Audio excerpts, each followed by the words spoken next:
Okay, I'm very happy to be here. And as Brad said, this is a topic that's near and dear to my heart. This has been my area of scholarly endeavor for actually over 30 years. And but before I get started, I wanted to acknowledge I have two of my collaborators. This work wouldn't be possible without some of the research that my collaborators, ex-graduate students, have done. And I'd like to stand up Lindsay McGowan and Lena Leonchuk. So these are individuals who have done a lot of data collection, a lot of the analysis that's really critical to our project. So with that as a start, I wanted to give, let me give you an overview of what my talk's going to cover. And basically, what I wanted to do, usually when I do one of these evaluation talks, I am like the cleanup hitter. I'm the last person. The end of the game, okay, how do you do the evaluation? So it's a little bit unusual to be here at the beginning. But what I thought I would do is, since I've done so much scholarship on this, I thought I would set the table for the rest of the panel. And by doing that, what I wanted to do is raise two issues. Why has the way we conduct R&D changed over the last few decades? And how has it changed? And why are these large-scale collaborations a big part of it? I'm actually going to turn that a little bit and talk about centers, but I think the broad idea of collaboration happens often in centers, not always, but it's a big part of that. And then I'll get into kind of the meat of my talk, but I think it's worth us having an understanding of why these changes have occurred over the last couple of decades. So with that, there are four major societal forces that I think have happened in the last couple of decades that have accounted for the way R&D practice has changed. The first one is a recognition that technological innovation is the key driver to not only corporate competitiveness, but for national and subnational and state economic development. I give you, an example of that. People are talking about the wonders of Silicon Valley. In my area, Research Triangle Park has gotten a lot of credit that there's this engine that exists from doing good technology. Another example I'll give is, if you look, I would suspect everybody in this room has a state science and technology agency that's job is to make investments, which 2 decades ago didn't exist. States never saw that as this role, but they recognize that that's important. The second factor that I think has contributed to these changes are the increasing complexity of the problems that need to be solved to produce societally important and commercially significant innovations. So I don't have to go any further than your program agenda for this meeting. There are things here on big data analysis. I was talking to someone recently who's trying to start a center out in California on clean meat. A new generation of producing meat from cells. I mean, very high-tech things are really needed to make these big changes. The third factor that I would account for is the globalization of R&D competitiveness. I know when I began my work, the U.S. was so far ahead of most of the rest of the world in the areas they were working on that we were sort of like didn't have to worry. Right now, the competition going on across the world in Europe, Singapore, all of these other areas is really pushing us. If you don't do it faster, then you may be left behind.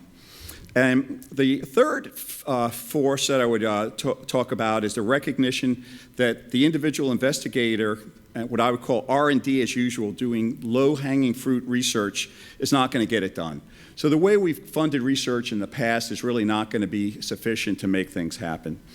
Well, at the same time, these things have been happening. We have been changing in the R&D community. And there are four major changes that I have observed over the time I've been doing it. And interestingly, each one of these has been the subject of some major scholarly work by individuals like myself who are social scientist economists. The first one I would point to is team science.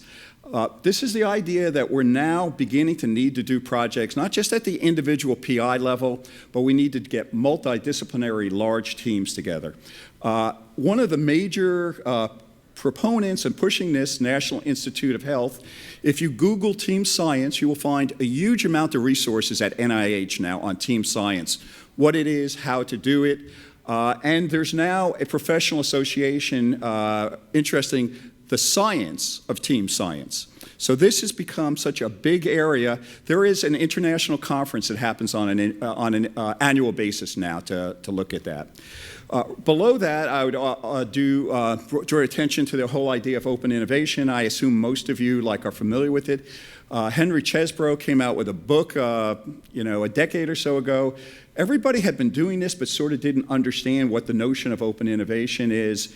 And I can tell you it has happened because I have seen VPs for research who have gone from not knowing what it was to sort of thinking they know what it was to finding their title on their business card they hand you out, the VP for open innovation. Not just internal, but having to manage these external. The third I would point to is triple helix. A close colleague of mine, Henry Etzkowitz, populated this metaphor, but it's the whole idea that these partnerships are actually crossing different sectors: industry, university, and government. And the government often plays a critical role in it because they provide the glue that keeps these partnerships together with funding and technical assistance.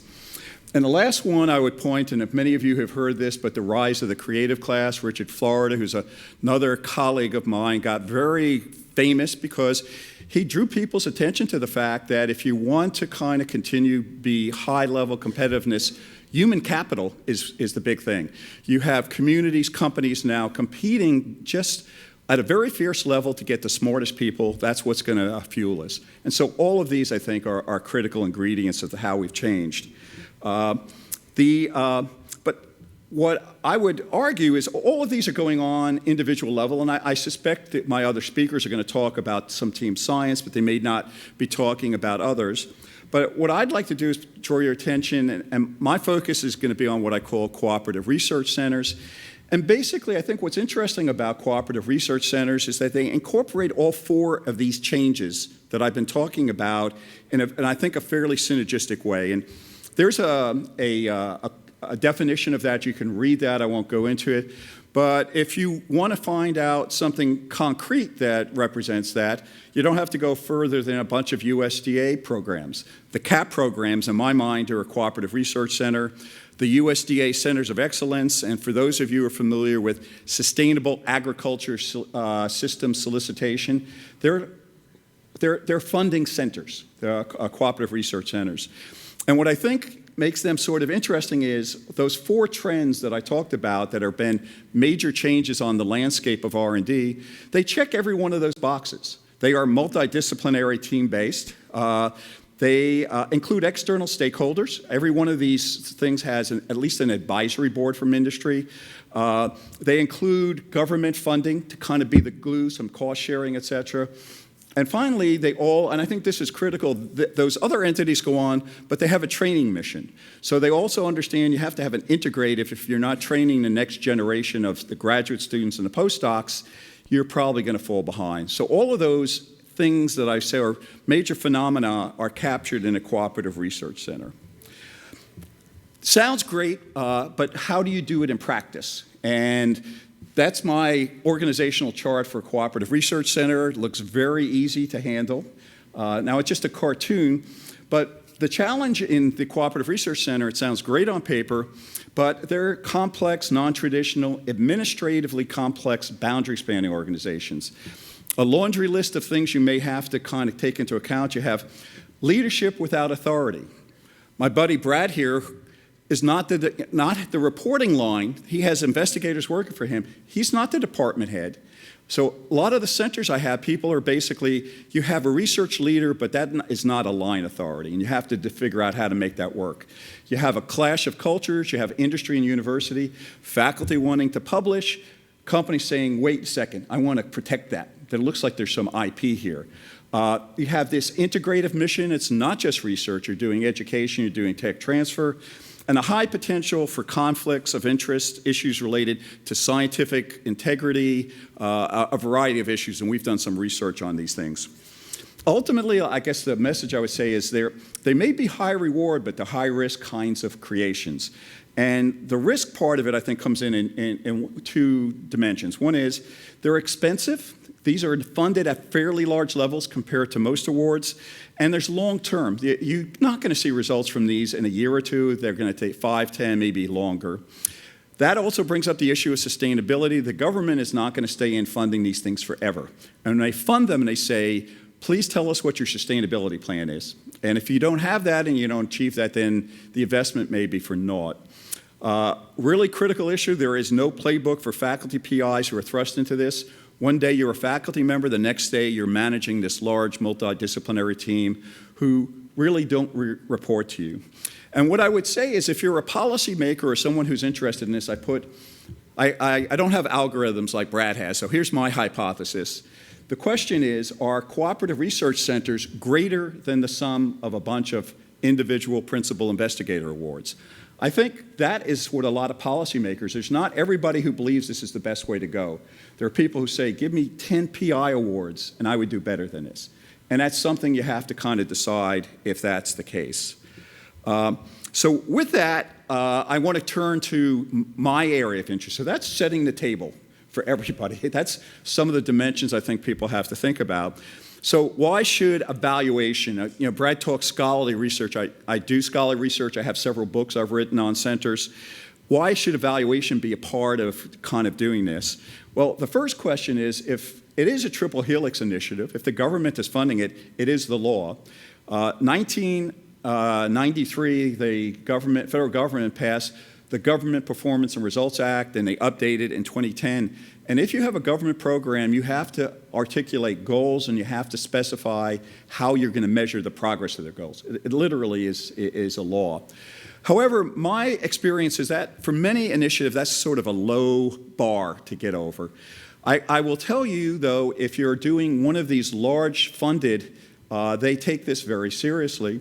And again, you don't have to look much further than the sustainability in agriculture. There's a quote from the solicitation. An external evaluator must be employed with a specified amount of funding set aside for evaluation support. Success in meeting the objectives must be administrated through project objectives. And they even specify there's a methodology I'll show you briefly, logic models, which I'm going to show you an example of. You have to have a logic model. You have to specify what these things are. I would argue, though, if it's done right, there's another reason to go and have an evaluation as a critical component. And that's because it can be a compass for helping the principal investigator decide if they're on course and whether they're able to reach the success that they're hoping to. It can really be not just this summative thing at the very end, and we train this many students. It can give you guidance to find out if you're going off course. And in fact, I would, in the red highlight, I put my assertion is, if your approach to evaluation doesn't aid center strategy formulation and management, in addition to documenting, the government wants you to document the outcomes, I don't think you're getting your money's worth. If you have evaluation, it should be something that the center management says, oh, I didn't know the companies didn't think we were in the right direction. We need to do that. The students may think we're getting neglected. Okay, so with that, let me kind of push through. There is, though, I think what I'm referring to is a specific kind of evaluation. And there's a terminology in the literature which I've grabbed hold of, and I published a journal article in the New Directions for Evaluation called Making Team Science Better, How to Use Improvement Evaluation. And it's not rocket science. I went back and looked at the definition, and it's sort of rhetorical. Improvement evaluation is evaluation that stresses making things better. What they talked about is using monitoring systems and data collection procedures over time, which is critical to provide feedback for refining well-established program. So Gerald Patton is one of the big names in evaluation, kind of did this in the late 90s. I don't have the time to go into in detail, but the other major program myself and my collaborators have been involved in, NSF has a program called Industry University Cooperative Research Centers. It's been in operation for 30 plus years. We've been doing evaluation of that, and some of the earmarks, I think, of the kind of evaluation I'm talking about is you have an embedded evaluator who continuously involved in the assessment. In Brad's center and Junming Tang, I'm working on his Center of Excellence. I'm seen as part of the management team. I'm not somebody who comes in at the 11th hour to document things. There's a focus on assessing both processes and outcomes. So it's not just the impacts. Methodologically ecumenical. Surveys, interviews, sociometric analysis, the whole spectrum of what you could use for assessment, and making sure that you're paying attention. If it's a project that's dealing with research, education, outreach, you have to be doing evaluation in all of those areas. So what it looks like in practice, what I would direct you to, I have at the bottom of this, Lindsay McGowan is now running the evaluation of that, and we have a website at ncsu.edu/IUCRC if you want to get a big blown example of some of the stuff that we've done. But having said that, actually I'm going to go over, well, I put this up there to show what the dimensions are, but I think I could do this better. So on the right-hand column, I'm showing how you would do it if you were doing this improvement evaluation and how people normally do it. Like, again, for process measurement, most people don't do it when they have a center. If it's done, it's sort of like management information system data. Whereas in an improvement evaluation, you're collecting primary data from external sources. You may have benchmarks to be able to do it. But I think I could illustrate this better from the example of the studies. So here's an example of an eye chart. Okay, I'm not sure what your vision is, but I just want to get you a feel. How many of you are familiar with logic models? Yay! Okay, it's permeated the community. I was amazed about 10 years ago. I saw a USDA solicitation. It says you must have a logic model. Here's a webinar if you don't know what it is. It's a very valuable tool. And what you'll see is you go from situation to inputs to activities to outputs. Outputs might happen very quickly. Outcomes might happen a little bit of a latency. Impacts are the big things. And I highlighted one because, again, this is just an eye chart, but this is Brad's logic model for the low moisture. And in there it says, new practices implemented in food industry to ensure low moisture food safety. That's something that he said at the end of his project is going to happen. The question is, how do you measure that? How do you go back to your funder and say, yes, that happened? And it's challenging, but there are a variety of ways. So with that, this is another eye chart, but I wanted to show you, my team and I have had the luxury of doing research over 30 years. So there's a long list of questions we've been asked to try to answer, and I'm not going to show that, but everything from how is the R&D, are companies changing their R&D? Are students getting the soft skills that they have? So that, again, this is an eye chart. I just wanted to show you the breadth of questions that you can and should address. But now what I'm going to do is show you some examples of the kinds of studies that we've done working with research centers, collaborative kinds of arrangements. I'm going to talk about what you might do in training, student education, research, and tech transfer. And I'm not so, in some cases I'll show you what the results were, but I'm more interested in communicating to you the methodology, how we were able to do that. And so with training outreach, what's normal for training outreach is you might have like a teacher evaluation assessment at the end of it. So we've done that, satisfaction measures, but this is an example of some webinars that the Low Moisture Center, they've done 3 webinars. They've had several hundred people participating in each, and we've done feedback surveys. One of the things we did was we made them behaviorally anchored. So there were objective that were how the individual trained would change their knowledge, that we were asking them to do a self-report on that. And then we also asked them, how were you going to implement this? So the training that you've got, how is this going to change the way you're doing things? So we've got these comments, and you can see people describing, I took this webinar, and here's how this is going to work. So does anybody have any concerns about relying on intentions? What might be wrong with just relying on intentions? What do you think? Yes. I tell my wife I'm not going to leave the dishes in the sink and put them into the dishwasher all the time, and it's 50-50 hit rate. Yeah. So we understood that, but actually I'll tell you from the social science literature, intentions actually are a pretty good predictor. It's fairly high correlation, but they're not enough. So what we did was a 1-year, this was actually on a face-to-face workshop, we did a 1-year follow-up study. We went back to the people who took this low moisture workshop. A year later, got their emails and sent them out a survey and said, we want to find out if this is something you've actually been using. And if you look at this, again, you'll see the scales. The first thing is develop and implement the validation project, enhance the regulatory knowledge, method changes for legacy technologies, understanding benefits of emerging.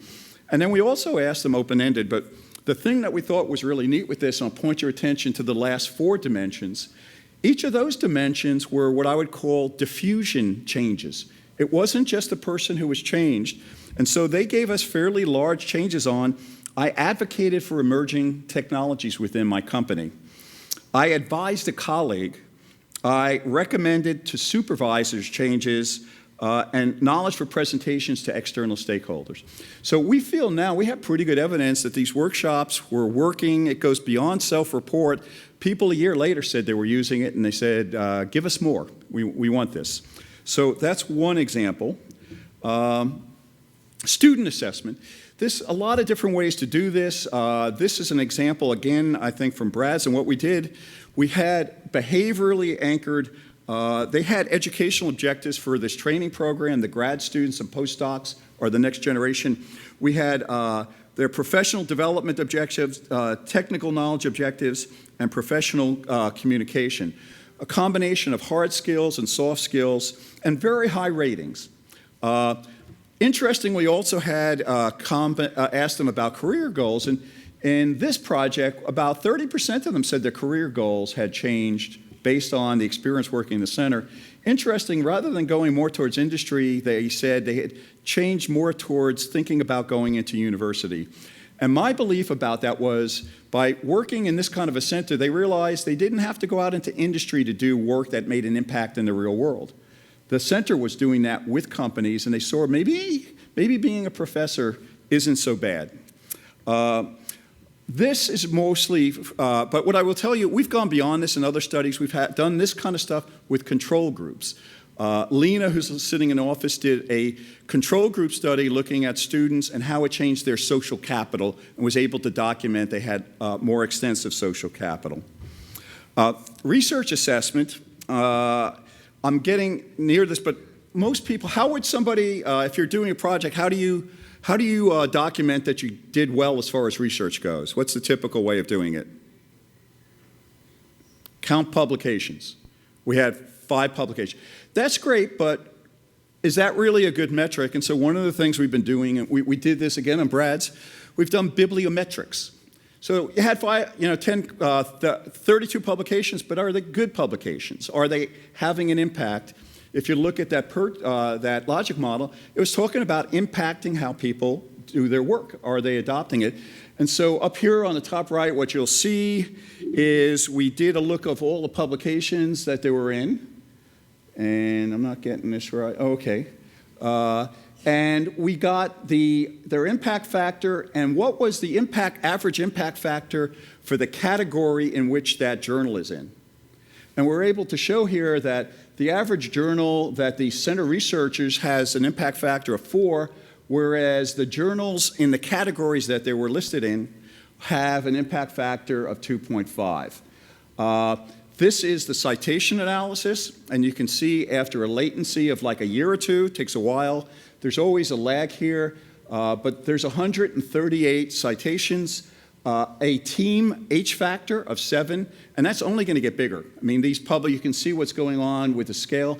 And one publication with one of my other collaborators, Ju Ming, on it, has already, after a very short time, something like 30-something citations. This is making an influence scientifically. We can document that.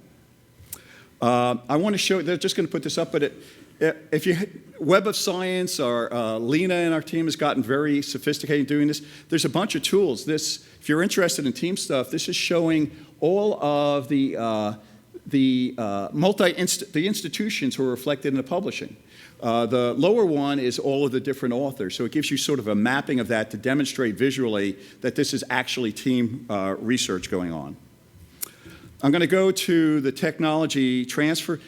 This is often the most challenging, but there are ways of doing this. So I would give as the benchmark, most people at the end of the project say, we've talked to companies and they think this stuff is really interesting, and something may come out of it, and that's the end of it. Well, if you can go to the potential adopters, you can get some useful information. And so this is just a laundry list of ways we've done this in the past. This is some NSF stuff that we've done with a bunch of centers, but what we had is all of the centers were using the same self-report benchmarks, and we went to companies And this was a benchmark of the average center. So this is a center in terms of their assessment of the R&D impact from companies, commercialization. This is a benchmark from average across a whole bunch of centers and what had. This is an example from Ju Ming's center. You can also rely on very objective milestones. Was a patent filed? Was the patent licensed? Was there investments made in it? And you can see here again another eye chart, but we had a series of very specific things that had happened, and we were able to use that to draw this diagram of stakeholders. But up here, how many of you are familiar with TRL levels? You know what a TRL level is? Okay, technology readiness level. NASA uses it, the government uses it. It's a scale that goes from like 1 to 7 or 9. It says, where is this technology? There are ways of objectively looking at that, and what we were able to do is to show that on this previous project that we were able to move from a technology readiness level from about a 4 to a 7 at the end of this project, and from this one from a 2 to about a 4. Okay? I'm out of time. I'm going to show you one other. This is a diagram of something we did for NSF, and we got companies to give us return on investment. And finally, I've been more on the quantitative end, but case studies are wonderful. This is something from a previous life I did with a center at NC State, had a little case study written up, and if you want to make your dean happy, say you're going to invite him to a ribbon cutting for a new lab that's being built in your state. So that's what happened there. So with that, one slide, bottom line, these large-scale collaborations and these CRCs, I think, have grown in popularity and have the potential to make a big contribution to scientific and educational economic impacts, but they're not a panacea. They are fragile social organizations, team science, highly dependent upon strategic and operational implementation. That hypothesis I put up, you would find disagreement among people. Some people think centers are the best thing since sliced bread. Some people have said, no, give me a bunch of individual investigator awards and I can go further. I think the answer to that question is like, under what conditions is this a good investment? But my belief, and it's a parochial one being an evaluator, is a good system evaluation can be a useful tool in both ensuring good management and documenting the value at the end of the line so that you can go back to the funding agency and say, yes, this made a difference. And with that, my slide with acknowledgments and disclaimers. This is only my opinion, no one else's. And with that, thank you.